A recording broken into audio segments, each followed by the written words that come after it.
Ay, shoutout kay Tito Elmar Miranda. Isa sa mga batik na nagawa ng costume ng Moryon. Kung nais ninyo na magpagawa, habol o kaya humabol pa, ayan, available pa si Tito. Tito, okay pa ba magpagawa? Okay po. Hanggang kailan po ang pwede? Deadline? Siguro mga April ang ating Holy Week. So, March. Ayun mga kalagalag, nadinig niyo si Tito Elmar. Maraming nakalinya eh. Hanggang March ha, pwede pang magpagawa. Ayan, nagawa siya ng ganito oh.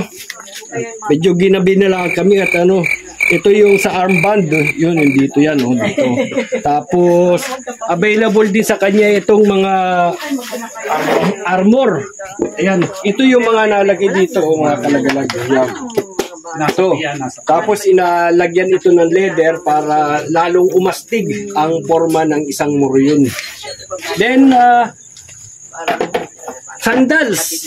Ayan. At saka ito, sayal. Ito. Di ba? O, tingnan mo ano nang Google. Talaga naman. And, ito mga kalagalag, ito yung mga yari ni Tito Elmar.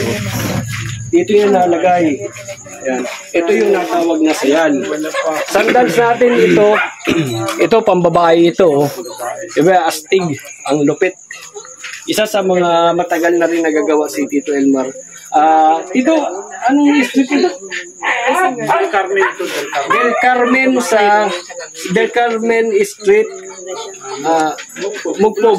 Ayun, poblasyon. Ayun mga kalagalag. Katabi ng bilyaran. Katabi ng bilyaran. Madali lang ang puntahan nito mga kalagalag.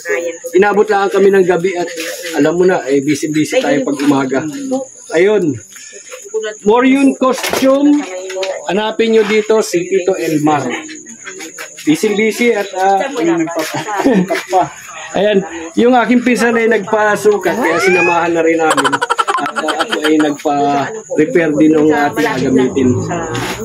Ayan, shoutout sa mga kamista natin dyan, shoutout sa mga kamoryo natin at malapit na naman tayong sumabak.